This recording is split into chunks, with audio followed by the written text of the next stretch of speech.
சாந்தி happy birthday மற்றும் Noel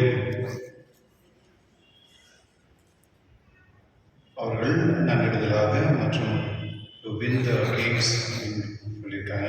அவங்க நன்றிடுதலாக தெரிவிக்கின்றார்கள். Christy Mathew, Leo Martin, Marlin Joseph, Magdalene Apoorva இவர்கள் நன்றிடுதலாக திரும்பி ஒப்புக்கொடுக்கின்றார்கள். பிரான்சி ராபர்ட் அவர்கள் இன்று பிறந்த நாள் இருக்காங்களா? Francy Robert happy birthday. மற்றும் Alexander, Stella Mary, Anand Ronald, Kapilesh அவர்கள் நன்றிடுதலாகவும் மற்றும் Ashok Edison Mary, Jasmine, Sushila, Arulraj தருணும் இந்த திருப்பலியை நன்றிடுதலாக இருக்கின்றார்கள். மரித்த Teresa Francis, Joseph Anthony, Regina Joseph, Anthony, Arulraj, Bruce Michael இவர்களின் ஆன்மாக்காக இந்த திருப்பலியை ஒப்புக்கொடுக்கப்படுகின்றது. தந்தை மகன் தூய ஆவியாரின் பெயராலே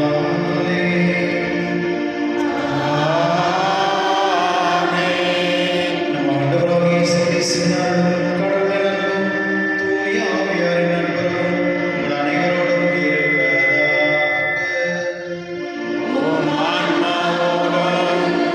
இருப்பதாக. இன்று தாய் திருச்சபையானது இந்த நற்செய்தியை பார்க்கும் பொழுது ஆண்டவர் இயேசு மன்றாடுவது எப்படி என்று தம்முடைய சீடருக்கு சொல்லிக் கொடுக்கின்றார். நம் அனைவருக்கும் தெரியும் எப்படி ஜெபிக்கணும் அப்படின்னு. அது நம்ம சிறு குழந்தைகள் இருக்கும் பொழுதே பெற்றோர்கள், ஞானத்தந்தை தாயர்கள் மற்றும் கேட்டிசம் டீச்சர்ஸ் மூலிமா நம்மளுக்கு எப்பொழுதுமே எப்படி ஜெபிக்கணும் அப்படின்னு நம்ம கேள்விப்பட்டிருக்கோம். ஆனால் நம்ம ஜெபிக்கும் பொழுது உண்மையிலே கடவுள் அதனுடைய ஜபத்தை ஏற்றுக்கொள்கிறாரா அப்படின்ற ஒரு கேள்வியும் இருக்குது. நம்ம ஜபிக்கிறதுக்கு எல்லாத்துக்குமே கடவுள் அதுக்கு பலன் கொடுக்குறாரா அப்படின்னு நம்ம கேட்கும் பொழுது எத்தனை பேர் ஆமாம் அப்படின்னு சொல்கிறோம் தெரியல. இன்று நாம் ஆண்டவரத்தில் நாம் ஜெபிப்போம். இறைவா, என்னுடைய ஜபம் என்னுடைய சித்தம்படி இல்லாமல் உமக்கு சித்தம்படியே நடக்கவும் மற்றும் அந்த ஜபம் மற்றவர்களுக்கு பயன்படுத்தக்கூடிய அந்த தன்மை உள்ள அந்த உணர்வு எனக்கு தரும்படி இந்த திருப்பலியில் மன்றாடுவோம். ஏனில் நம்ம நமக்காக ஜெபிக்காமல் மற்றவர்களுக்காக நம்ம ஜெபிக்கும் பொழுது ஆண்டவர் அதை ஏற்றுக்கொள்வார். இதுதான் திருச்சபையின் எக்ஸ்பீரியன்ஸ் கூட அனுபவம். அதனால இன்று நாம் எப்பொழுதுமே ஜெபம் பண்ணும் பொழுது மற்றவர்களுக்காக நம்ம ஜெபித்து மற்றவர்களது அமைதிக்கும் சமாதானத்துக்கும் சந்தோஷத்துக்காக நம்ம ஜெபிக்கும் பொழுது அப்பொழுது கடவுள் நம்மளுக்கு நிறைய ஆசீர்வாதம் கொடுப்பார். அதனால இந்த திருப்பலியில் நாம் ஆண்டவரத்தில் மன்றாடி நாம் செய்த பாவங்களை நினைத்து மனவருந்தி இந்த திருப்பலியில் மன்றாடுவோம். எல்லா உள்ள இறைவனிடமும் சகோதர சகோதரிகளிடமும் நான் பாவியினை ஏற்றுக்கொள்கின்றேன்.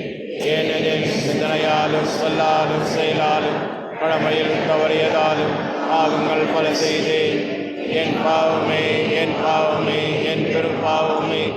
ஆகையால் இப்பொழுது கன்னியான புனித மரியாவையும் வானதூதர் புனிதர் அனைவரையும் சகோதர சகோதரரே மலையும் நாம் இறைவனாகிய ஆண்டவரிடம் எனக்காக வேண்டிக் கொள்ள மன்றாடுகின்றேன். எல்லா உள்ள இறைவன் நம் மீது இரக்கம் வைத்து நம் பாவங்களை மன்னித்து நம்மை நிலை வாழ்வுக்கு அழைத்து செல்வராக. ஆமென்.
அன்றி ஆற்றல் வாய்ந்ததும் புனிதமானதும் எதுவும் இல்லை. எங்கள் மீது உமது இரக்கத்தை மேன்மேலும் பொழிவதால் உம்மை எங்கள் தலைவராகவும் வழிகாட்டியாகவும் ஏற்றுக்கொண்டு நிலையானவற்றை நாங்கள் எப்போதே பற்றிக்கொள்ள நிலையற்ற இன்றைய நன்மைகளை பயன்படுத்த செய்வீராக. உம்முடைய தூயாவின் உன் அறிவின் ஆவியாரின் ஒன்றிப்பில் இறைவனாய் என்றென்று வாழ்ந்து ஆட்சி செய்கின்ற எங்கள் ஆண்டவரும் திருமகனாகிய இயேசு கிறிஸ்து வழியாக உம்மை மன்றாடுகின்றோம். ஆமென்.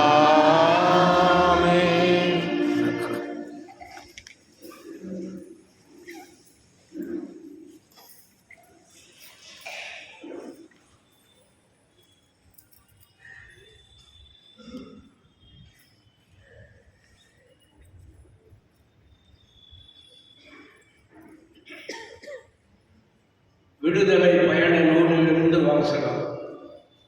அந்நாள்களில் மோசே திரும்பி மலையிலிருந்து இறங்கி வந்தார்.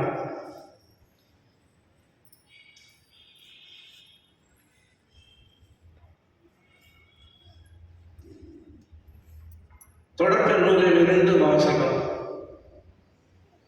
அந்நாள்களில் ஆண்டவர் ஆபிரகாமை நோக்கி, சோதோம் கொமோராவுக்கு எதிராக பெரும் கண்டனக்குரல் எழும்பியுள்ளது. அவற்றின் பாவம் மிகவும் கொடியது. என்னை வந்தடைந்த கண்டனக்குரலின்படி அவர்கள் நடந்து கொண்டார்களா இல்லையா என்று அறிந்து கொள்ள நான் இறங்கி சென்று பார்ப்பேன் என்றார். அப்பொழுது இந்த மனிதர்கள் அவ்விடத்தை விட்டு சோதோமை நோக்கி சென்றார்கள். ஆபிரகாமோ ஆண்டவர் திருமுன் நின்று கொண்டிருந்தார். ஆபிரகாம் அவரை அணுகி கூறியதாவது, தீயவரோடு நீதிமான்களையும் சேர்த்து அழித்து விடுவீரோ? ஒருவேளை நகரில் 50 நீதிமான்களாவது இருக்கலாம். அப்படியானால் அதில் இருக்கிற 50 நீதிமான்களை முன்னிட்டாவது அவ்விடத்தை காப்பாற்றாமல் அழிப்பீரோ? தீயவனோடு நீதிமானையும் அழிப்பது உமக்கு ஏற்றதென்று, நீதிமானையும் தீயவனையும் சமமாக நடத்துவது உமக்கு உகந்ததென்று. அனைத்துலகிற்கும் நீதி வழங்குபவர் நீதியுடன் தீர்ப்பு வழங்க வேண்டாமோ என்றார். அதற்கு ஆண்டவர், நான் சோதோம் நகரில் 50 நீதிமான்கள் இருப்பதாக கண்டால் அவர்களின் பொருட்டு முழுவதையும் காப்பாற்றுவேன் என்றார். அப்பொழுது ஆபிரகாம் மறுமொழியாக, தூசியும் சாம்பலுமான நான் என் தலைவரோடு பேச துணிந்து விட்டேன். ஒருவேளை அந்த 50 நீதிமான்களில் 5 பேர் குறைவாயிருக்கலாம். 5 பேர் குறைவதை முன்னிட்டு நகர் முழுவதையும் அழிப்பீரோ என்றார். அதற்கு அவர், நான் 45 பேரை அங்கே கண்டால் அழிக்க மாட்டேன் என்றார். மீண்டும் அவர் உரையாடலை தொடர்ந்து, ஒருவேளை அங்கே 40 பேர் மட்டும் காணப்பட்டால் என்ன செய்வீர் என்று கேட்க, ஆண்டவர், 40 நீதிமான்களின் பொருட்டு அதனை அழிக்க மாட்டேன் என்றார். அப்பொழுது ஆபிரகாம், என் தலைவரே, நான் இன்னும் பேச வேண்டும், சினமடைய வேண்டாம். ஒருவேளை அங்கே 30 பேரே காணப்பட்டால் என, அவரும் 30 பேர் அங்கு காணப்பட்டால் அழிக்க மாட்டேன் என்று பதிலளித்தார். அவரின் தலைவரே, உம்மோடு அடியே பேச துணிந்து விட்டேன். ஒருவேளை அங்கு 20 பேரே காணப்பட்டால் என, அதற்கு அவர், 20 பேரை முன்னிட்டு நான் அழிக்க மாட்டேன் என்றார். அதற்கு அவர், என் தலைவரே, சினமடைய வேண்டாம், இன்னும் ஒரே ஒரு தடவை மட்டும் என்னை பேசட்டும். ஒருவேளை அங்கு 10 பேர் மட்டும் காணப்பட்டால் என அவர் அந்த 10 பேரை முன்னிட்டு அழிக்க மாட்டேன் என்றார். ஆண்டவரின் அருள்வாக்கு. இறைவாக்கு நன்றி. பதிலுரை பாடல் உங்கள் பதில். ஆண்டவரே, நான் மன்றாடிய நாளில் எனக்கு செவி சாய்த்தீர். ஆண்டவரே, நான் மன்றாடிய நாளில் எனக்கு செவி சாய்த்தருளும்.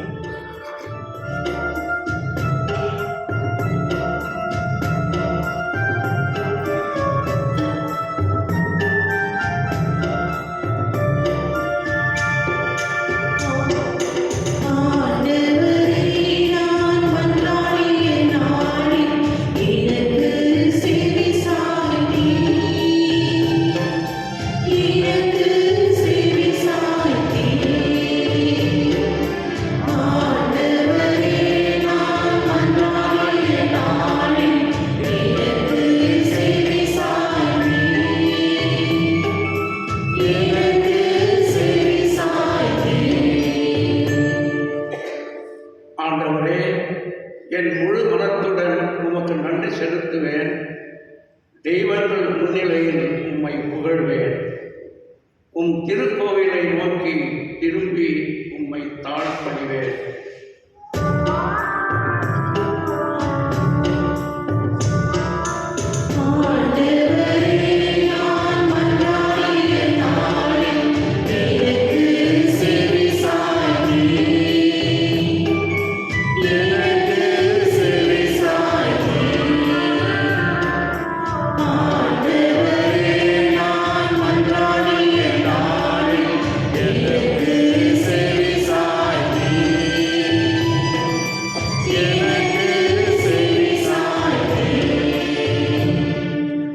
உம் பேரன்பையும் உண்மையையும் முன்னிட்டு உமது பெயருக்கு நன்றி செலுத்துவேன்.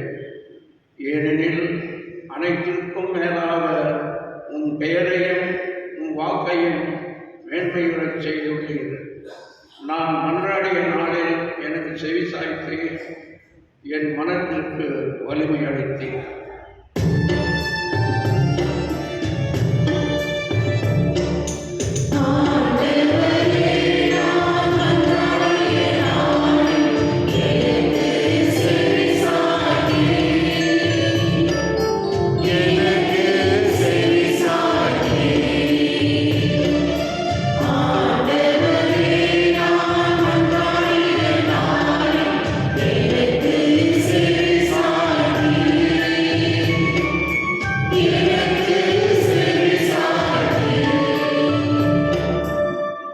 ஆண்டவரே, நீர் உன்னதத்தில் உறைபவர், எனினும் நலிந்தோரை கண்ணோக்குகின்றீர். ஆனால் தெருக்குற்றோரை தொலையில் இருந்து அறிந்து கொள்கின்றீர். நான் துன்பத்தில் நடுவில் நடந்தால் என் உயிரை காண்கின்றேன். என் எதிரிகளின் சினத்துக்கு எதிராக உமது கையை நீட்டுகின்றேன்.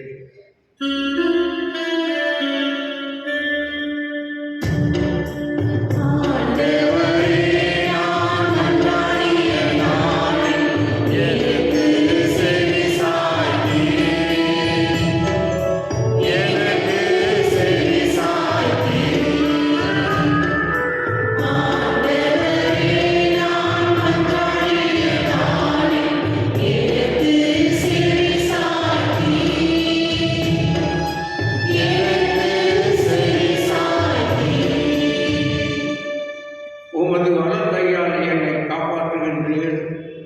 நீர் வாக்களித்த அனைத்தையும் எனக்கென செய்து முடிப்பீர்.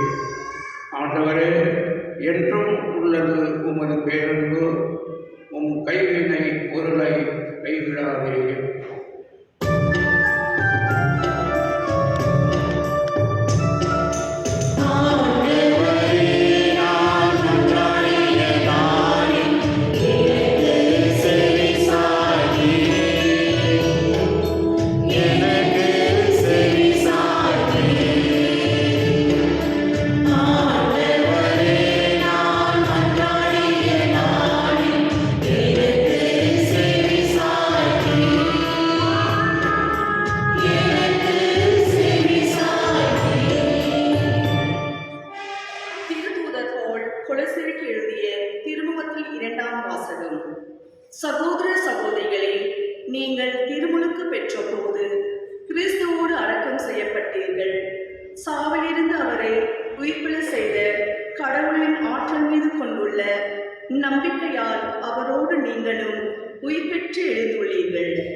செய்து கொள்ளாதவர்களாயும் குற்றங்கள் செய்பவர்களாயும் வாழ்ந்ததால் நீங்கள் இறந்தவராய் இருந்தீர்கள். கடவுள் உங்களை அவரோடு உயிர்பெற்று செய்தார். நாம் குற்றங்களை அனைத்தையும் மன்னித்து அருளினார். நமக்கு எதிரான ஒப்பந்த விதிகள் பல கொண்ட கடன் பத்திரத்தை அவர் அழித்து விட்டார். அதை சிலுவையில் வைத்து ஆணி அடித்து அறவே ஒழித்து விட்டார். ஆண்டவரின் அருள்வாக்கு. இறைவாக்கு நன்றி.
ஆண்டவர் உங்களோடு இருப்பாராக.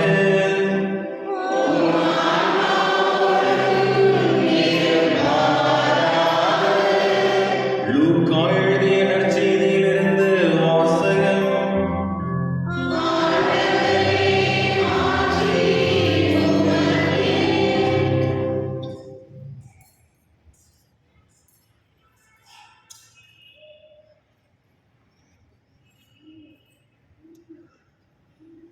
அக்காலத்தில் இயேசு ஓரிடத்தில் இறைவனிடம் வேண்டிக் கொண்டிருந்தார். அது முடிந்ததும் அவருடைய சீடர்கள் ஒருவர் அவரை நோக்கி, ஆண்டவரே, யோவான் தம் சீடருக்கு இறைவனிடம் வேண்ட கற்றுக் கொடுத்தது போல் எங்களுக்கும் கற்றுக் கொடும் என்றார். அவர் அவர்களிடம், நீங்கள் இறைவனிடம் வேண்டும் பொழுது இவ்வாறு சொல்லுங்கள்: தந்தையே, உமது பெயர் தூயதென போற்ற பெறுக, உமது ஆட்சி வருக, எங்கள் அன்றாட உணவை நாள்தோறும் எங்களுக்கு தாரும். எங்களுக்கு எதிராக குற்றம் செய்வோர் அனைவரையும் நாங்கள் மன்னிப்பதால் எங்கள் பாவங்களையும் மன்னியும். எங்களை சோதனைக்கு உட்படுத்தாதேயும், தீயோனிடமிருந்து எங்களை விடுவித்தருளும் என்று கற்பித்தார். மேலும் அவர் அவர்களை நோக்கி பின்வருமாறு கூறினார்: உங்களுள் ஒருவர் தம் நண்பரிடம் நள்ளிரவில் சென்று, நண்பா, 3 அப்பங்களை எனக்கு கடனாக கொடு, என்னுடைய நண்பர் ஒருவர் பயணம் செய்யும் வழியில் என்னிடம் வந்திருக்கிறார், அவருக்கு கொடுக்க என்னிடம் ஒன்றுமில்லை என்று சொல்வதாக வைத்துக் கொள்வோம். உள்ளே இருப்பவர், எனக்கு தொல்லை கொடுக்காதே, ஏற்கனவே கதவு பூட்டியாயிற்று, என் பிள்ளைகளும் என்னோடு படுத்திருக்கிறார்கள், நான் எழுந்திருந்து உனக்கு தர முடியாது என்பார். எனினும் அவர் விடாப்பிடியாய் கதவை தட்டிக்கொண்டே இருப்பதால் அவர் தன் நண்பர் என்பதற்காக எழுந்து கொடுக்காவிட்டாலும் அவரது தொல்லையின் பொருட்டாவது எழுந்து அவருக்கு தேவையானதை கொடுப்பார் என நான் உங்களுக்கு சொல்கிறேன். மேலும் நான் உங்களுக்கு சொல்கிறேன், கேளுங்கள், உங்களுக்கு கொடுக்கப்படும், தேடுங்கள், நீங்கள் கண்டடைவீர்கள், தட்டுங்கள், உங்களுக்கு திறக்கப்படும். ஏனெனில் கேட்போர் எல்லோரும் பெற்றுக்கொள்கின்றனர், தேடுவோர் கண்டடைகின்றனர், தட்டுவோருக்கு திறக்கப்படும். பிள்ளை மீனை கேட்டால் உங்களுள் எந்த தந்தையாவது மீனுக்கு பதிலாக பாம்பை கொடுப்பாரா? முட்டை கேட்டால் அவர் தேனை கொடுப்பாரா? தீயோர்களாகி நீங்களே உங்கள் பிள்ளைகளுக்கு நற்கொடைகள் அளிக்க அறிந்திருக்கிறீர்கள். அப்படியானால் விண்ணக தந்தை தம்மிடம் கேட்போருக்கு தூய ஆவியை கொடுப்பது எத்துணை உறுதி. ஆண்டவரின் அருள்வாக்கு.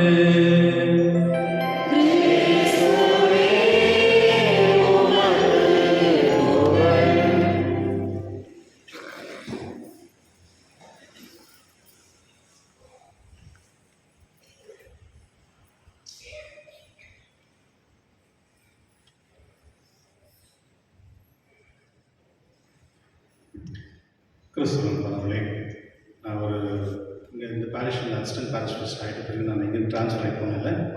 சனிப்பாளையம் இமாக்குலேட் கன்செப்ஷன் சர்ச் அப்படின்னு சர்ச். ஒரு 2 வருஷம் ஆகிட்டு பிறகு ஒரு நாள் காலையில் வந்து 6:15 மணிக்கு திருப்பலி. அந்த திருப்பலி செய்யும் பொழுது அதுக்கு முன்னே வந்து அங்கே ஒரு சின்ன ஒரு கெபி ஒன்று இருக்குது சைடில், மாதா சுரூபம் ஒன்று இருக்கும். யூஸ்வலாக நான் பூசைக்கு முன்னே வந்து அங்கே போயிட்டு கெபியில் போயிட்டு சும்மா மாதாவை பார்த்துட்டு வருவேன். அங்கே போகும்பொழுது ஒரு அம்மா ரொம்ப ப்ரே பண்ணிட்டுருந்தாங்க. பார்க்கும் பொழுது அவங்க அழுதுட்டு இருந்தாங்க, ரொம்ப சோகமாக, ரொம்ப அதாவது ஒரு ஏதோ ஒரு பர்சனலாக ரொம்ப பெயின்ஃபுல்லாக இருக்கிற மாதிரி. அதாயிட்டு பிறகு நான் அவங்க டிஸ்டர்ப் பண்ணல, ஏன்னா நானும் கோயிலுக்கு போகணுன்றதுனால நானும் பூசைக்காக வந்துட்டேன். சாக்ரிஸ்டியில் வந்த பிறகு அந்த சாக்ரிஸ்டின்னு சொன்னார், அதான் இந்த மாதிரி அந்த அம்மா உட்காந்துருக்காங்களே, அந்த அம்மா பேர் நான்சி நான்சி தெரில, எனக்கு ரொம்ப வருஷம் முன்னே. அவங்க வந்து அந்த மாதிரி அவங்க கணவருக்கு வந்து இன்றைக்கி ஏர்லி மார்னிங் 4:30 வந்து சிவியர் ஹார்ட் அட்டாக் ஆகிடுச்சு, அதனால் சென்ட் ஜான்ஸ் ஹாஸ்பிட்டல் கூட்டிட்டு போயிருக்காங்க ஃபாதர் அப்படின்னு. நான் பூசை முடிச்சிட்ட பிறகு மறுபடியும் நான் கெபிக்கிட்ட போனேன். அங்கே வந்து ஜனங்க வந்து அந்த ஹேபிட் வச்சுட்டு இருக்காங்க, பூசை முடிச்சிட்ட பிறகு கெபிக்கிட்ட போயிட்டு கொஞ்ச நேரம் ப்ரேயர் பண்ணிட்டு போவாங்க. இங்கே எப்படி நீங்கள் வந்து திருப்பலி முடிச்சிட்ட பிறகு தேவநாட்கரன்ட்டு போயிட்டு அங்கே ப்ரேயர் பண்ண போகிறீங்களே, அது போல். அப்போது அங்கே நான் அதை முடிச்சுட்டு திருப்பலி முடிச்சுட்டு அங்கே போகும்பொழுது அவங்க நான் கேட்டேன், என்னம்மா என்ன ஆச்சு, இந்த மாதிரி கேள்விப்பட்டவங்க வீட்டுக்காருக்கு. ஆமாம் பார்த்தா இந்த மாதிரி ஏர்லி மார்னிங் ஹார்ட் அட்டாக் ஆகிடுச்சு, சென்ட் ஜான்ஸ்க்கு கூப்பிட்டு போயிருக்காங்க. சரிம்மா நீங்கள் ஏன் போகல அப்படின்னு. இல்லை பார்த்தா நான் ப்ரேயர் பண்ணிக்கிறேன் அப்படின்னா. அப்படி அவங்க சொல்லல, எனக்கே அப்படியே ஒரு மாதிரி. அவங்க கணவர் வந்து சென்ட் ஜான்ஸில் சீரியஸாக அட்மிட் ஆகிருக்காங்க. அந்த அம்மா அவங்களுடைய விசுவாசம் பாருங்க எப்படி இல்லை, நான் இங்கே ஜபிச்சுன்னா போதும் என் கணவர் வீட்டுக்கு வந்துடுவார் அப்படின்னு. அதே போல் தான் ஒரு 8:15 மணிக்கு வந்து சாக்ரிஸ்ட் மறுபடியும் ஃபோன் பண்ணி சொன்னார், அதை அவங்களுக்கு எதுவும் டேஞ்சர் எதுவும் இல்லை, அவங்களுக்கு வந்து இன்ஜெக்ஷன்லாம் கொடுத்து அவங்களை வீட்டுக்கு அனுப்புகிறாங்க அப்படின்னு. கிறிஸ்துவங்களே, ஜபத்துடைய மேன்மை வந்து எப்படி இருக்குன்றது வந்து நம்ம சொல்லவே முடியாது. கடவுள் கூட நம்மளுக்கு சொல்கிறார், உன்னுடைய விசுவாசத்தில் நீ என்ன ஜபிச்சாலும் அது வந்து கடவுள் தருவார் அப்படின்னு சொல்கிறார். ஒரு முறை இங்கே பாஸ்கர் ராவ் அப்படின்னு ஒரு கமிஷனர் தெரியும் நினைக்கிறவங்களுக்கு, அவர் வந்து நம்ம பிஷப் ஹவுஸில் ஒரு முறை வந்தார். வந்துட்டு ஒரு ப்ரோக்ராமுக்காக நான் கூப்பிட்டுருந்தேன், நம்ம ஆர்ச் பிஷப்லாம் இருந்தாங்க. அப்போது அவர் பேசும் பொழுது அவர் இப்படி சொன்னார், நான் வந்து ஒரு கிறிஸ்டின் இன்ஸ்டியூட்டில் தான் நான் படித்தேன், ஜஸ்விட்ஸ் கிறிஸ்டின் இன்ஸ்டியூட்டில் படிக்கும் பொழுது அன்னைக்கு எனக்கு சொல்லி கொடுத்த அந்த ஜபம் வந்து இன்னும் எனக்கு ஞாபகம் இருக்குது அப்படின்னு சொல்லி மடமுடன் ஆஃப் ஆக சொன்னார். இந்த பரலோகத்தை வந்து அப்படியே சொன்னார். அது சொல்லிட்டு பிறகு தான் அவருடைய டாக் ஸ்டார்ட் பண்ணார். அதாவது இன்று நற்செய்தி நான் பார்க்கும் பொழுது சீடர்கள் போயிட்டு ஆண்டவரை கேட்குறாங்க, எங்களுக்கு ஜபம் கற்றுக் கொடுங்க அப்படின்னு. அந்த ஜபம் வந்து ரொம்ப அருமையான ஒரு ஜபம். நீங்கள் எப்படி அந்த உணர்றீங்களோ எனக்கு தெரியல. நிறைய பேர் வந்து ரோஸ்டெல்லாம் செய்வீங்க, நிறைய வந்து ஜபத்தை செஞ்சுட்டே இருப்பீங்க. ஆனால் இந்த ஜபம் வந்து உலகத்தில் எங்கேயுமே இந்த மாதிரி ஒரு ஜபம் கிடையாது, எந்த ஒரு ரிலீஜன்லையும் கிடையாது. நீங்கள் வேணால் செக் பண்ணி பாருங்க. ஆனால் இந்த ஒரு ஜபம் வந்து யார் வேணாலும் செய்யலாம், வெறும் கிறிஸ்தவர்கள் மட்டும் இல்லை, எந்த மதத்தில் இருக்கிறவங்களுக்கு கூட இந்த ஜபத்தை பண்ணலாம். ஏன்னா அந்த ஜபத்தில் வந்து ஒரு பர்டிகுலரான கடவுளை பற்றி எதுவுமே சொல்கிறதில்ல. ஓகே, விண்ணக தந்தையில் தான் இருக்க தவிர அது யாருக்கு வேணாலும் நம்ம ஜபிக்கலாம். கிறிஸ்துவர்களே, இந்த ஜபத்தை பற்றி கொஞ்சம் நம்ம தெரிஞ்சுக்கலாம். நீங்கள் இறைவனிடம் வேண்டும் பொழுது இவ்வாறு சொல்லுங்கள், தந்தையை உமது பெயரை தூயதென போற்ற பெறுக, உமது ஆட்சி வருக. 2 வார்த்தைகள். உமது பெயர் தூயதென போற்ற பெறுக, உமது ஆட்சி வருக. இந்த பரதத்தில் இருக்க அந்த ஜபத்தில் வந்து 3 பகுதியை நம்ம பிரிக்கலாம். ஒன்று வந்து பிதாவுடைய கடவுளை வந்து அவர் வந்து பாராட்டுறது மற்றும் அவரை புகழ்த்துறது.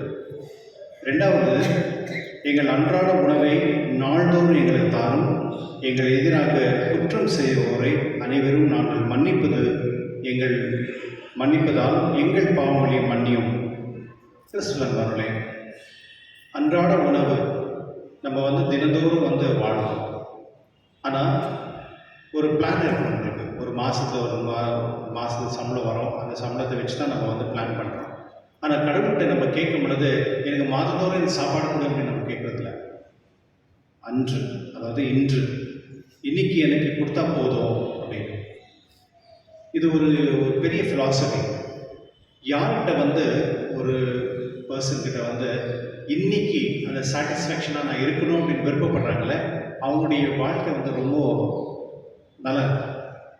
அதாவது நாளைக்கு நாளைக்கு அப்படின்னு யோசிக்கிறதுக்கு பதிலாக இன்றைக்கு வந்து நான் நல்லா இருந்தால் போதும் அப்படின்றவள். இன்னைக்கு நல்லா இருக்குன்னா ரொம்ப நல்லா குடிச்சுக்கிட்டு இல்லை, அப்படி இல்லை.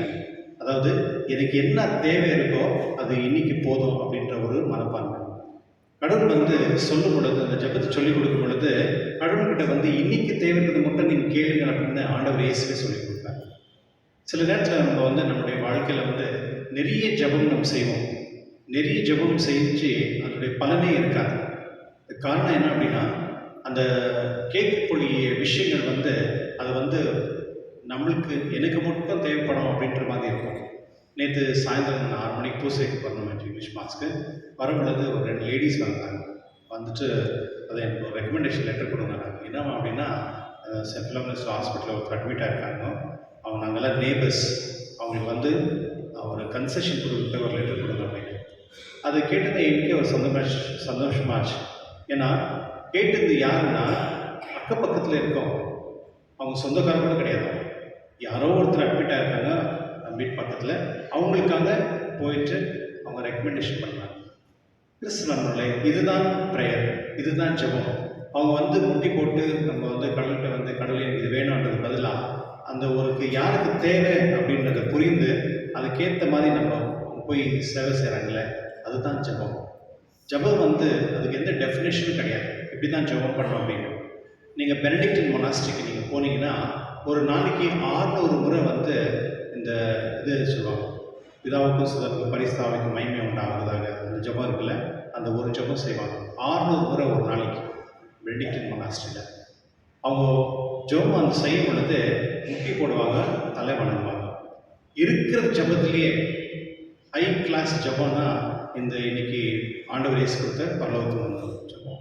அதுக்கும் மேலான ஒரு ஜெபம் இருக்குன்னா அது பிதாவுக்கும் சுதனுக்கும் பரிசுத்தாவி.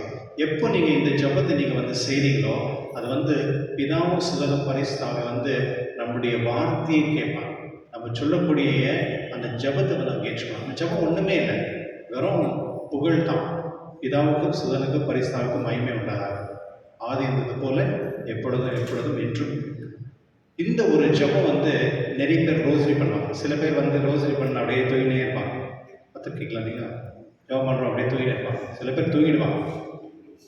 சில நேரத்தில் வந்து இந்த சின்ன பசங்களை வந்து தூங்க வைக்கணும்னா வீட்டில் அம்மாவை வந்து நிறைய ரோசரி ஸ்டார்ட் பண்ணுவாங்க. அம்மா பசங்க ஆட்டோமேட்டிக்காகவே தூங்கிடுவாங்க. நீங்களும் அப்படி பண்ணியிருக்கிறீங்க தானே? இல்லையா? சரி, ஓகே. கிறிஸ்துவர் பரவாயில்லை. ஜபத்தில் வந்து நிறைய வித்தியாசங்கள் இருக்குது. ஜபன்றது என்ன அப்படின்னா, என்னுடைய இதயமும் கடவுளுடைய இதயமும் ஒன்றாக்கும், அதுதான் ஜபம். என்ன வேணாலும் பேசலாம். இன்னைக்கு வாசகத்தை பார்க்கும் பொழுது ஆண்டவர் வந்து அப்புறம் சொல்கிறார், இந்த ஊரை நான் அழிக்க போகிறேன், ஏன்னா அவ்வளோ பாவமாக இருக்குது. அவர் வந்து கேட்குறாரு, கடவுளை நீ படித்து இந்த ஊரை வந்து நீ அழிக்கலாமா? எதுக்கு அழிக்கணும்? சரி, அப்படியே அழிக்கிறதா இருந்தால் கூட ஒரு 50 பேர் நீதிமான் இருந்தால் எதுக்கு நீ வந்து அந்த நல்லவங்களை இருக்கிறாங்களே, கெட்டவங்களை அழிக்கிறது ஓகே, நல்லவங்களே இருப்பாங்க அவங்களையும் அழிக்கணும் அப்படின்னு கேட்குறேன். அவர் சொன்ன 50 பேர் தான் நான் அந்த ஊரை அழிக்க மாட்டேன். பாருங்களேன், ஒரு ஊரில் வந்து 1000 கணக்கில் இருப்பாங்க, அதில் வந்து 50 பேர் கூட அங்கே இல்லை. கடைசியில் வந்து 50 பேர் இல்லையா, அப்போது 40 பேர், 30 பேர், 20 பேர், கடைசியில் 10 பேர் கேட்குறாங்க. அப்படின்னு சொல்லி 10 பேர் அந்த ஊரில் நல்லவங்க இருந்தாங்கன்னா நான் அழிக்க மாட்டேன்னு சொல்கிறேன். அவர் மறுபடியும் கேட்கல. ஒருவேளை 5 பேர் கேட்டிருந்தா கூட கடவுள் சொல்லியிருப்பார், சரி 5 பேர் தான் நான் அந்த ஊரை காப்பாற்றுறேன். ஏன்னா அந்த ஊரில் நல்லவங்க இருக்கிறது வர 3 பேர் தான், அந்த 3 பேர் வந்து பாதுகாப்பு. கிறிஸ்துவர்களே, அதாவது அப்ரஹாம் கடவுள் அவனுடைய கான்வர்சேஷன் பாருங்க. கடவுள்கிட்ட வந்து அவர் வந்து மற்றவங்களுக்காக ஜெபிக்கிறார், மற்றவங்களுக்காக ஜெபிக்கிறார், அந்த ஊரில் இருக்கவங்களுக்காக ஜெபிக்கிறார். அப்போ ஜெபிக்கும் பொழுது அவர் சொல்கிறார், கண்டிப்பாக நான் காப்பாற்றுறேன், நீ சொல்கிறபடியே. அப்போது கடவுள் வந்து சில விஷயங்களை வந்து ஜெபத்தினால அவர் மாற்றிக்கொள்கிறார். அது நம்ம வந்து மோசைக்கிட்ட நான் பார்க்குறோம். ஆண்டவர் வந்து இஸ்ரேல் மக்களை அழிக்கணும் அப்படின்னு சொல்கிறார். ஏன்னா அவங்க அவ்வளோ பாவத்தில் இருந்தாங்க, ஒருத்தர் கூட நல்லவங்களா இருக்கல. அப்போது மோசே வந்து சொல்கிறாரு, இறைவா நீ வந்து இவ்வளோலாம் வேலை செஞ்சுருக்கேன், அவங்களை அழிக்கிறதுனால அவங்களுக்கு என்ன லாபம், அதில் அப்படி பண்ணாத அப்படின்னு சொல்கிறார். மோசையை சொல்கிறத ஆண்டவர் கேட்டு அதை வந்து அவர் விட்டுறாரு. சரி, ஓகே அப்படின்னு சொல்லி. நண்பர்களே, இதுதான் ஒரு ஜபத்துடைய ஒரு வல்லமை. நீங்கள் வந்து மற்றவங்களுக்காக நீங்கள் ஜெபிக்கும் பொழுது கடவுள் உங்களுடைய வார்த்தை கேட்பாங்க. மற்றவங்களுக்காக நம்ம என்ன ஜெபிக்கணும் அதுதான் இம்பார்ட்டன்ட். ஜெபிக்கும் பொழுது 3 விஷயத்துக்கு மட்டும் தான் நம்ம ஜெபிக்கணும். ஒன்று, ஃபர்ஸ்ட் ஆஃப் ஆல் வந்து நம்ம ஜெபிக்கும் பொழுது கடவுளுக்கு வந்து அது நன்றியிடுதலாக இருக்கணும். நம்ம ஜெபிக்க எந்த ஒரு ஜெபமோ அது வந்து கடவுளுக்கு நன்றியிடுதலாக இருக்கணும். ஃபஸ்ட்டு தேங்க்ஸ் கிவிங் தான். ரெண்டாவது வந்து அந்த நம்ம ஜெபிக்கும் பொழுது மற்றவங்களுடைய பயன் என்ன இருக்குன்னு நம்ம பார்க்கணும். மற்றவங்களுக்கு என்ன உதவி செய்யுது. இப்போ நிறைய பேர் சிக்காக இருப்பாங்க. நீங்கள் ஜெபிக்கும் பொழுது அவங்க வந்து உடனே சிக்கிலிருந்து வெளியே வந்துடுவாங்க, அப்படி இல்லை. அவங்களுக்குள்ள ஒரு மன அமைதி கிடைக்கும். அந்த கஷ்டத்தை எடுத்துக்கொண்டு அந்த சிலுவை கொண்டு போகிறதுக்கு அவங்களுக்கு ஒரு சக்தி வேணும். அந்த சக்தி வந்து கடவுள் கொடுப்பார். எந்த ஒரு ப்ரேயர் நீங்கள் எந்த ஒரு ஜபம் நீங்கள் செஞ்சாலும் அந்த ஜபம் வந்து கடவுள் கேட்டே கேட்பார். ஏன்னா அதுதான் கடவுளுடைய தன்மை. இப்போ நம்ம சொல்கிறோம் இல்லை, ஒரு மனிதனுடைய தன்மை என்ன, மனித தன்மை வந்து எப்போதுமே நல்லவனாக இருக்க வேண்டும். அது போலவே கடவுளுடைய தன்மை என்ன அப்படின்னா, நம்ம என்ன அவர்கிட்ட ஜெபிக்கிறோமோ என்ன கேட்குறோமோ அதை அவர் கேட்பார். அவர் கேட்குறது தான் அவருடைய தன்மை. அதனால அதை கேட்டு அதுக்கேற்ற மாதிரி அவர் அதை வழங்குவார். ஜான் மேரி வியானி அப்படின்னு ஒரு குருவார் இருந்தார், தெரியல, அவர் புனிதர். அவர் தான் வந்து குருக்களுக்கெல்லாம் ஒரு மாடல். அவர்கிட்ட போய் கேட்குறாங்க, ஜெபிக்கிறது எப்படி ஜெபிக்கணும் சொல்லிக் கொடுங்க அப்படின்னு. அதுக்கு அவர் சொல்கிறாரு, நீங்கள் ஜெபிக்கும் பொழுது ஃபஸ்ட்டு வந்து 3 நிமிஷம் வந்து கடவுளை வந்து ஆராதிக்கணும், தேங்க்ஸ் சொல்லணும், தேங்க்யூ காட் சொல்லணும், அவருக்கு நன்றி சொல்லணும், அவர் ஆராதிக்கணும் 3 நிமிடம். அடுத்த 3 நிமிடம் வந்து கடவுள்கிட்ட வந்து செஞ்ச பாவத்துக்காக மன்னிப்பு கேளுங்க. செஞ்ச பாவத்துக்காக, இறைவா நான் இந்த பாவம் செஞ்சிட்டேன், என்னை மன்னியும், இனிமேல் நான் இதை செய்ய மாட்டேன் அப்படின்னு சொல்லி அவர்கிட்ட கேளுங்க 3 நிமிடம். அடுத்த 3 நிமிடம் வந்து பைபிளை வந்து படிங்கன்னு சொல்கிறார். பைபிளை படிச்சுட்டு கடவுளுடைய வார்த்தையை சைலண்டாக கேளுங்க, தியானிங்க. 3 விஷயம் சொல்கிறார். ஃபஸ்ட்டு கடவுளை ஆராதிப்பது, நன்றி செலுத்துவது. ரெண்டாவது நம்முடைய பாவங்களுக்காக மன்னிப்பு கேட்பது. மூணாவது வந்து கடவுளுடைய வார்த்தை வந்து நம்ம கேட்டு அதை தியானிப்பது. எவ்வளோ அழகாக இருக்கிற சின்ன பிரேயர் தான். கிறிஸ்துவ அன்பார்களே, இன்னைக்கு ஒரு சர்வே என்ன சொல்கிறது அப்படின்னா, ஏன் வந்து நிறைய ஜனங்கள் வந்து ஜெபிக்க மாட்டாங்க அப்படின்றத ஒரு சர்வே எடுத்திருக்காங்க. அந்த சர்வேல வந்து இப்படி சொல்லப்படுகிறது, 4 விஷயங்கள் சொல்லியிருக்காங்க. என்ன அப்படின்றாங்கன்னா,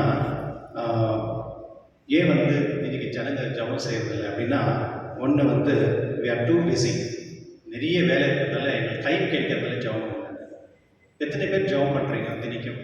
கை தூக்கு பார்ப்போம்.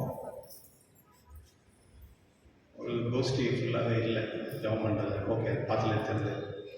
ஓகே, எதுக்காக வந்து இந்த நான் ரொம்ப பிஸியாக இருக்கேன் ஜெபம் பண்ணுறதில்ல அப்படின்னு சொன்னால், சில பேர் வந்து அவங்களுடைய பொருளும் பதவியும் பணமும் இருக்கிறதுனால அவங்க வந்து ஜெபம் பண்ண அவசியம் இல்லை அப்படின்னு சொல்கிறாங்க. ரெண்டாவது வந்து we don't believe in prayer. சில பேர் வந்து ஜெபம் பண்ணுறதுனால எனக்கு எந்த ஒரு பிரயோஜனம் இல்லை, அதனால் நான் அந்த நம்பிக்கை இல்லை அப்படின்னு சொல்கிறாங்க. நம்பிக்கை இல்லை அப்படின்னு இது வந்து நம்ம கிறிஸ்தவம் சொல்லியிருக்கிறதெல்லாம். அப்போது ஒரு பர்சன் வந்து கடவுளை நம்பினா மட்டும்தான் வந்து ஜெபம் பண்ண முடியும். கடவுளை நம்பாளுக்கு உள்ளது எப்படி வந்து ஜெபம் பண்ண முடியும்? மூன்றாவது வந்து we think a loving God should provide for us, protect us from the disaster life.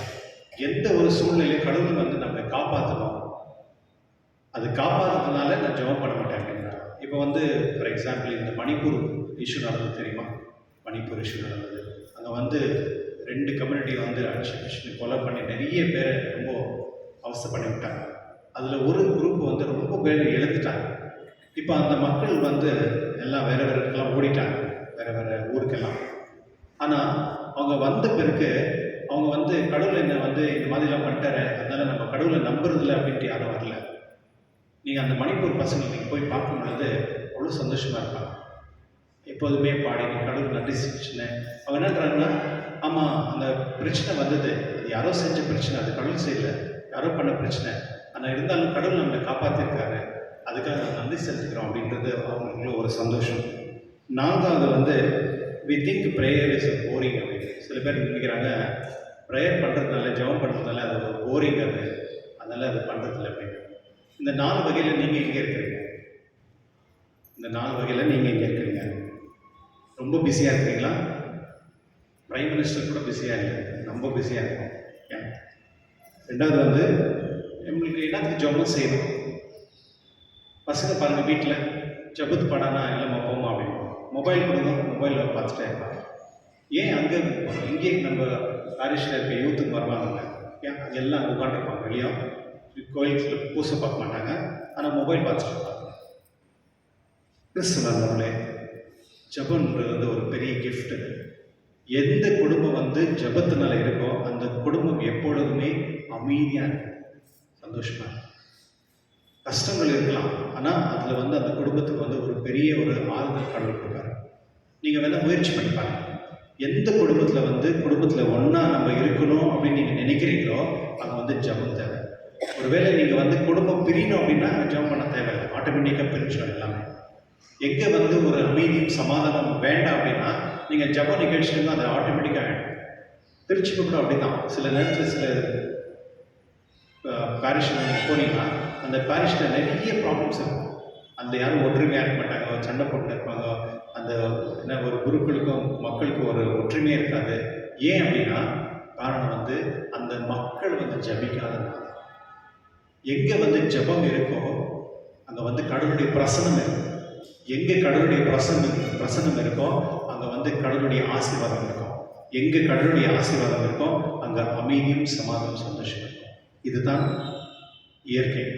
அதனால இன்று ஆண்டவர் கற்பித்த ஜெபத்தின் மூலமா நம்ம வந்து கடவுளை நம்ம ஆராதிப்போம். ரெண்டாவது பங்கில் நம்ம பார்க்கும் பொழுது ஆண்டவர் வந்து நம்முடைய பாவத்துக்காக அவர் இந்த சிலுவையில் பாடுபட்டிருக்கார்.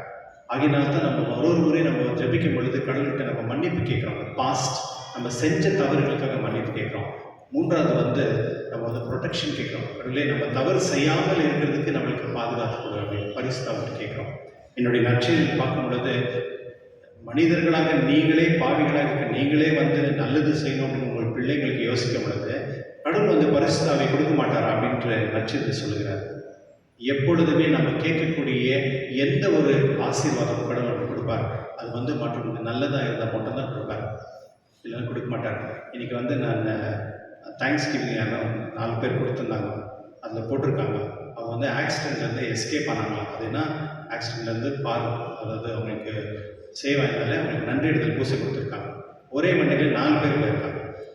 அதே தவறு 4 பேர் போய் தவறு, அதில் இப்போ நன்றியிடுதல் பூசை கொடுத்துருக்காங்க. அது ஓகே, அது கடலிஸ்ட்டில் அவங்க வந்து கடவுள் நினைக்கிறாங்க. சில நேரத்தில் வந்து நம்ம செய்யக்கூடிய செயல்கள் வந்து தவறாக இருக்கும். அதனால வந்து அந்த விளைவுகள் கூட சில நேரத்தில் நம்மளுக்கு ஆபத்து கொண்டு வரும். அதில் நம்ம செய்யக்கூடிய ஒரு விஷயமும் வந்து அது வந்து கடவுளுக்கு நியாயமாக இருக்கும், நம்முடைய கடவுள் பார்வையில் நியாயமாக இருக்கும். கிறிஸ்துவர்களே, நீங்கள் தினந்தோறும் நீங்கள் ஜெபிச்சிங்கன்னா அது உங்களுடைய ஆன்மா வந்து பாதுகாக்கப்படும். நீங்கள் தினந்தோறும் வந்து மற்றவங்களுக்காக நீங்கள் ஜெபம் செஞ்சீங்கன்னா அது வந்து அவங்களுடைய குடும்பம் நல்லா இருக்கும். அதனால நம்ம கிறிஸ்து குடும்பத்தில் இருக்க ஒருவரும் நம்ம ஜெபிக்கணும், கண்டிப்பாக ஜெபிக்கணும். அட்லீஸ்ட் ஒரு 5 நிமிஷம். ஓகே, நீங்கள் நிறைய வெரைட்டிஸ் ஆஃப் ஜெபம் இருக்குது. நீங்கள் வந்து ரோசரி தான் பண்ணணும் அப்படின்னு இல்லை, நான் சொல்லிக் கொடுத்தேன்ல பிதாவுக்கு பரிசுத்தாவிகள், அந்த ஜெபம் நீங்கள் சொல்லிட்டு போகலாம். இல்லை கடவுளை வந்து தேங்க்யூ சொல்லலாம். நம்ம போப்பாண்டவர் முன்னே இந்த ஃப்ரான்சிஸ் அவர் இப்படி சொல்கிறாரு, நீங்கள் வந்து ஜெபிக்கும் பொழுது இந்த 3 விஷயங்கள் இப்படி மனத்தில் வச்சுக்கணும். என்னென்னா எப்போதுமே நன்றியாக சொல்லணும், தேங்க்யூ சொல்லணும், தேங்க்யூ ஜீசஸ், தேங்க்யூ ஃபாதர்னு சொல்லணும். ரெண்டாவது வந்து சாரி கடவுளைன்னு சொல்லணும், சாரி கடவுளை நான் தவறு செஞ்சுட்டேன், சாரி, அது ரெகுலராக சொல்லுங்கள். இன்னொன்று வந்து 3வது வந்து ப்ளீஸ் கேளுங்க, கடவுளே ப்ளீஸ் ஹெல்ப் மீ அப்படின்னு கேளுங்க அப்படின்றார். 3 விஷயம் சொல்லுங்கள். முதலாவது thank you Jesus, thank you father, thank you holy ஸ்பிரிட்னு சொல்லலாம். ரெண்டாவது சாரி கடவுளே. மூன்றாவது ப்ளீஸ். இப்போ சில நேரத்தில் வந்து நீங்கள் இந்த கணவருங்கெல்லாம் மனைவி கிட்ட சொல்லுவாங்க சாரின்னு சொல்லுவாங்க. நீங்கள் கணவரெல்லாம் மனைவி கிட்ட சாரின்னு சொல்லி பாருங்கள், அவங்க வந்து ரொம்ப ஹாப்பியாகிட்டு நீங்கள் என்ன கேட்குறது டபுளாக கொடுப்பாங்க. ஓகே, அதே ஹஸ்பண்ட் கிட்ட வந்து நீங்கள் வந்து என்ன வாங்குறீங்க வைஃப்ஸ் எல்லாம் ஹஸ்பண்ட் கிட்ட வந்து தேங்க்யூ நீங்கள் சொல்லி பாருங்க. அவங்க வந்து 1000 ரூபாய்க்கு வாங்கி கொடுக்குற சாரி வந்து 2000 ரூபாய்க்கு வாங்கி கொடுப்பாங்க. மூன்றாவது வந்து நீங்கள் ப்ளீஸ் அப்படின்னு கேட்டு பாருங்களேன், யாருன்னா உங்களுக்கு உதவி செய்வாங்க. இந்த 3 விஷயம் வந்து போப்பாளர் நம்ம சொல்லி கொடுத்துருக்காரு. அதனால நம்ம எப்பொழுதுமே ஜெபம் செய்யும் பொழுது நம்மளோட முழு ஆன்மத்தோடு நம்ம ப்ரேயர் பண்ணும் பொழுது அதுக்காக நம்ம ஆசீர்வதிப்பார். அது திருவள்ளியில் விசேஷமாக அவர்களுக்கு நம்ம ஜெபிப்போம். இறைவா ஜெபம் பண்ணக்கூடிய அந்த தன்மையும் அந்த ஜெபத்தின் வந்து மற்றவர்களுக்கு பயன்படுத்தக்கூடிய அந்த அறிவும் ஆசீர்வாதம் தரும்படி திருவள்ளியை மன்றாடுவோம்.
நம்பிக்கையோடு கேட்கின்ற அனைவருக்கும் கொடுக்கப்படும், தேடுகின்ற அனைவருக்கும் கிடைக்கும் என்று வாக்களித்த ஆண்டவரை பற்றுறுதி மிக்கவர்களாக நமது உலக வாழ்வு மற்றும் ஆன்மீக வாழ்வுக்கான தேவைகளுக்காக மன்றாடுவோம்.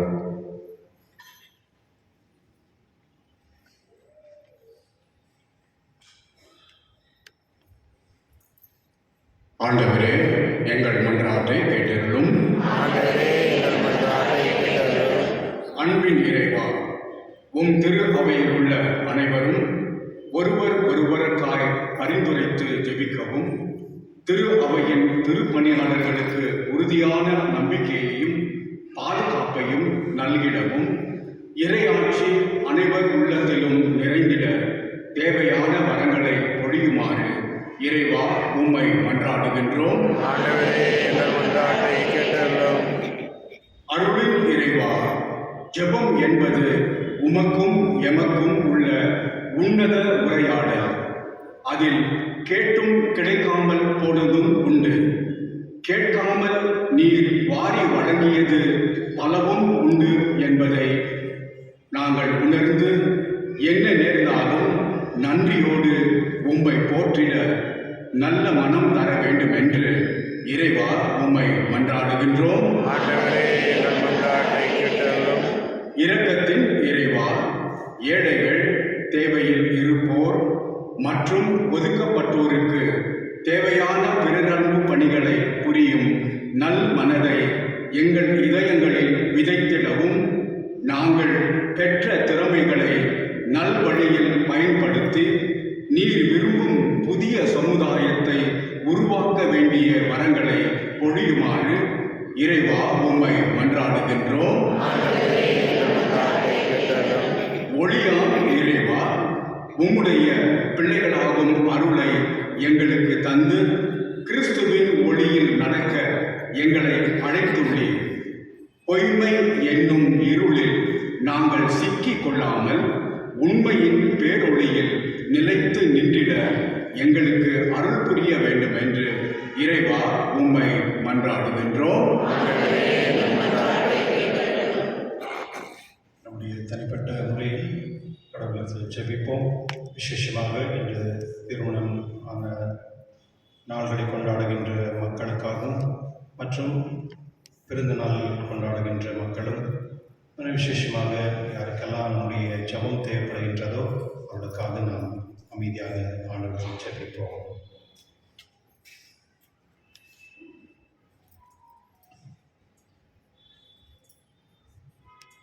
நம்பினோரை கைவிடாத இறைவா, உமது திருமகன் கிறிஸ்துவின் வார்த்தைகளுக்கு தினந்தோறும் செவிமடுக்கின்ற நாங்கள் அவ்வாறே வாழ்ந்திட அருள் தாரும். இத்திருப்பலியில் பங்கு பெறுகிற நாங்கள் உமது நிலையான வாழ்வை நன்குணர்ந்து அதை உறுதியுடன் பற்றி வாழச் செய்தருளும். எங்கள் ஆண்டவராகிய இயேசு கிறிஸ்துவின் பெயரால் உம்மிடம் மன்றாடுகிறோம்.